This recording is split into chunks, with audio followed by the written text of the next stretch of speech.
Hey y'all, and welcome to my channel. I wanted to do a quick video on fabric nap and answer some questions about what it is and why it is important. So when you are looking at a pattern on the back where you get the yardage needed for your size, you will notice it says 45 inches or 60 inches, which is the width of the fabric, and then it has these two little asterisks by it. If you go down to the bottom of the pattern, it will tell you what that means. If it has one asterisk, it means without nap. Two asterisks means with nap, or three asterisks means with or without nap. So if you look at that, you may be asking, well, what exactly is nap?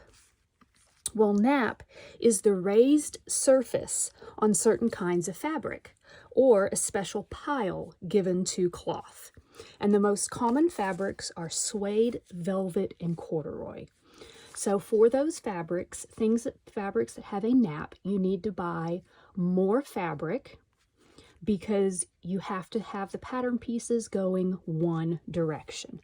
Now on a pattern like this that has the two little asterisks, that means that it is with nap, which means they have already included extra fabric for that. So you don't potentially have to add any extras.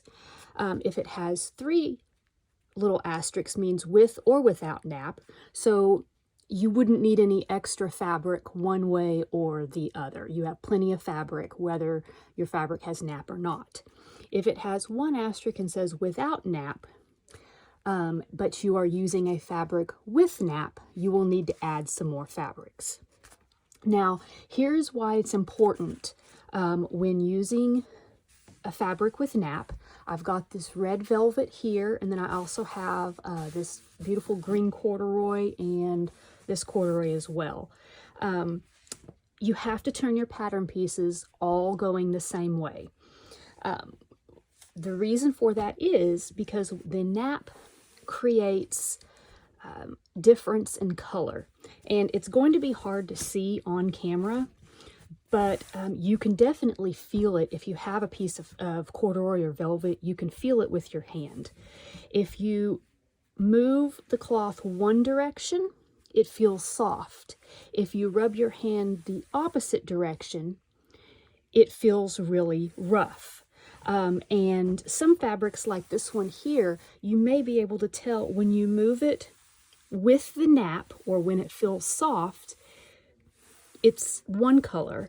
And then if you move it against the nap and it feels prickly, it actually has a darker look to it. This is important when you're cutting out fabric, because if you end up saying, like, I'm going to cut out a skirt front here and then the skirt back, I'm going to flip the pattern over. Well, now you have the soft side going down on one side of your skirt, i.e. the front, and in the back you have the soft going up. So potentially you run into the problem where the back of your skirt is going to look darker than the front. Now with nap, the general consensus is on nap, you always want to make sure that the soft side, or when you rub your hands and it feels soft, that's going down towards the floor. That's usually the general consensus. If you do it the other way, that's totally up to you. Just make sure that all your pattern pieces are facing the same direction. But generally, when you feel your fabric, it should go down soft towards the floor. And when you run your hand, you want to run your hand on the length of the fabric, not the width. So you'll see here's the selvage edge here. And when you feel the fabric going this direction towards the selvage, it pretty much feels rough both directions. It's only when you run your hand parallel to your selvage that it feels soft going one way and it feels rough going the other. And you can see a little bit of that even on camera, where it looks lighter green one direction, and then if you rub it the other way, you can see it looks darker green. It is kind of hard to see on camera, but it's more of a feel. So this is something that you want to take in consideration when you're using fabrics like velvet, corduroy, even things like fur or suede. You want to make sure that you're running your fabric in the same direction on your body so you don't end up with certain pieces of your garment, say a sleeve or a pocket or half of a skirt, looking darker than the other. So I hope this answers some questions about fabric nap and helps you out when you are making a garment. So happy sewing!